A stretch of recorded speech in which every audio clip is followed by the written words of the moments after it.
ఆయన గురించి ఇంటుంటేనే ఒళ్ళంతా పులకరించిపోతుంది. ఆ మహానుభావుణ్ణి ఒక్కసారి కళ్ళారా చూడాలనుందయ్యా.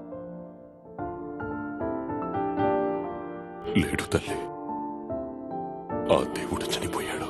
మానవ సంకల్పానికి తోడై నిలిచిందా దైవం. శత్రువు దగ్గర రాలేడన్నో, ఆయుధం తను ముట్టుకోవడానికే భయపడుతుందన్నో, తన నమ్మకమే తన ఆయుధమై పోరాడుతూ ఉంటే తలంచదా వీధి అలాంటి మహావీరుడు ఎలా చచ్చిపోయాడు తాత? కత్తి వేటు కన్నా బల్లెం పోటు కన్నా దారుణమైంది.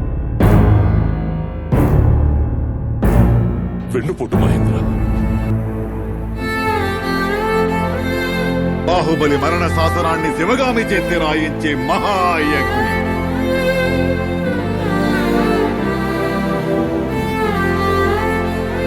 బాహుబలిని చంపే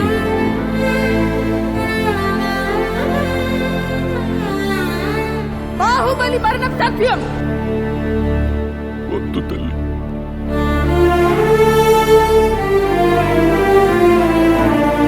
ఇదే నా మాట, నా మాటే శాసనం.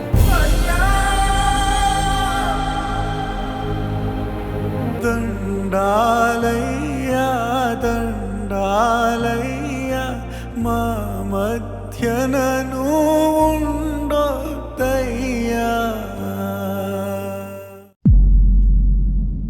ఇప్పుడు మీ మహారాజు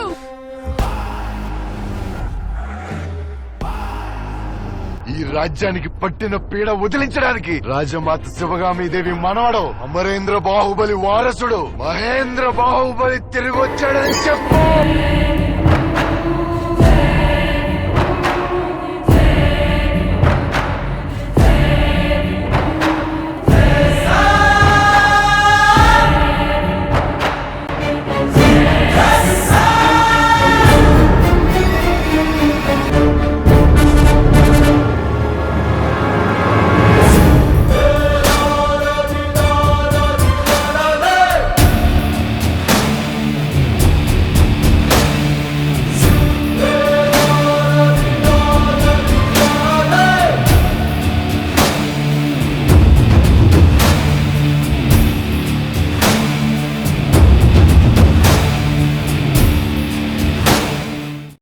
అంటే తాత, మహేంద్ర బాహుబలి కొడుకు మహేష్మతికి మళ్ళీ రాజవుతాడా?